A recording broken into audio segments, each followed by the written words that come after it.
Today we will be looking at this 3D printed model plane and whether you should 3D print it or just buy it. It's pretty hard to 3D print experience with 3D printing, but I'm not perfect at 3D printing and all that tuning stuff. So as you can see, there is a lot of rough bits on here where I've 3D printed it, but this will still fly, and as you can see up here as well, that's from the crash. So it's not perfect, and also you need to be able to know what components are where and how to solve them. That's a very important thing. So as you can see inside of here, the things that you probably will need is an ESC, electron speed controller, which is this thing here. This is what controls the motor.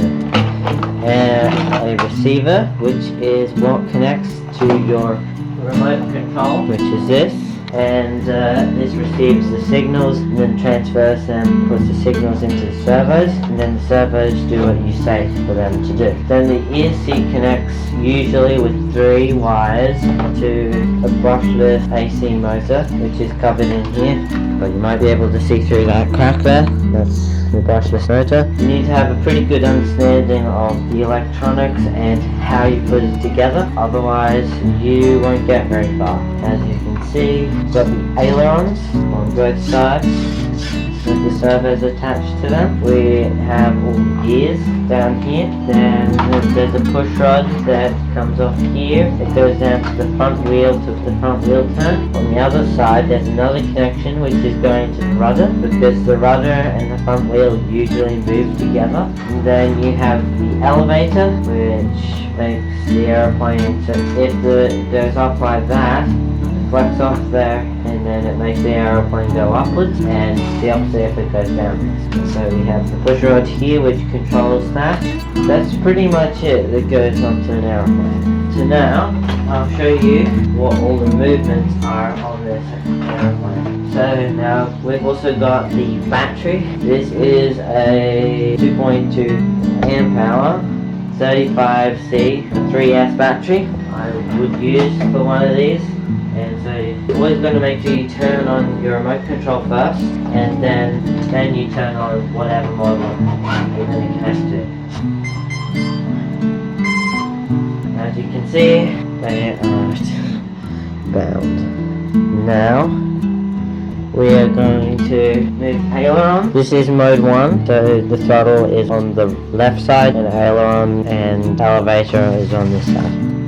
So now as you can see, look at the elevator there moving, so when I pull down, the elevator should move up. So like in real airplanes, when you're getting too low, there's a warning that comes on which says warning too low, pull up. So that's why you're pulling towards you. That's how I always remember to pull up. That makes you go up. And then if you push away, that makes you go down. Now we have the ailerons, which is this. Now if I go to the left one should raise up, like saying, pick me, and then it should be the opposite when you go to the right. You have your rudder and gear. If I go to the left, the rudder should move to the left, and same with the gear, and then you have throttle. You may want throttle cut so that you don't accidentally knock this and then it goes flying into some car or something. That wouldn't be fun, so I'll probably show you how to set up throttle cut and what you need to do on the remote control in another video. And yeah, that's basically all the basics that you need to know making an RC airplane or a 3D printed one. Right? We'll find that. Okay, so my final thoughts on this is, if you have a 3D printer and you think you can do it, you probably should, because even if it doesn't fly, you had a lot of fun and you learned a lot of things in the process of making it, and you also can learn a whole heap of aerodynamics and electronics and stuff like that. But if you can't, it's also good to get just a regular remote control plane. With these 3D printed aeroplanes, they break a lot, so you should also be prepared to 3D print a lot of times and crash a lot. Just gotta expect that. If you're a real beginner, 3D printed aeroplanes probably might not be meant for you, but once you get more experience, these model planes are really good. That's about it. See you in the next video.